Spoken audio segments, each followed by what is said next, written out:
এগিয়ে চলছে IT training and incubation সেন্টারের নির্মাণ কাজ।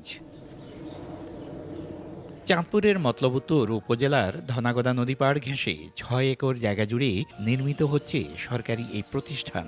এখানে একই ছাদের নিচে থাকবে প্রশিক্ষণ, ইনকিউবেশন সেন্টার, সেমিনার কক্ষ ও প্রযুক্তি বিষয়ক কেন্দ্র।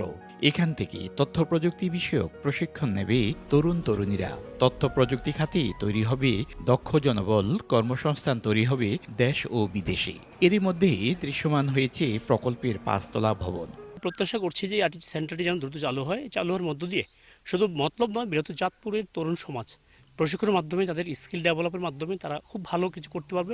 আমার মতো অনেক ক্ষুদ্র উদ্যোক্তা আছে যারা আইটি উদ্যোক্তা গ্রামে আছে, কাজ করতেছে, বাট পূর্ণ সাপোর্ট পাচ্ছে না। যদি এই আইটি পার্কটি চালু হয়ে যায় তাহলে সে যথেষ্ট সাপোর্ট পাবে। এখন স্ট্রাকচারাল কাজ শেষ, ফিনিশিং কাজ চলমান, প্লাস্টার হচ্ছে আর এটার গাঁথনি হচ্ছে, আর ইন্টারনাল কিছু রুট আছে, এগুলো হবে। ২০২৭ সালের জুন মাসের মধ্যেই আইটি ট্রেনিং অ্যান্ড ইনকিউবেশন সেন্টারের নির্মাণ কাজ শেষ হওয়ার কথা রয়েছে। যুবক বা কর্মসংস্থানের যে সুযোগ তৈরি হবে, তার মধ্যে আমাদের এখানে যারা যুবক এবং যুব মহিলা আছেন তারা ইনফরমেশন টেকনোলজিতে এখানে কাজ করার সুযোগ পাবেন।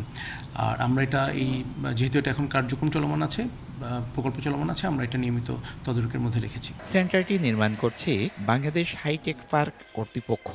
ব্যয় ধরা হয়েছে ৮০ কোটি টাকা। ফারুক আহমদ, সময় সংবাদ, চাঁদপুর।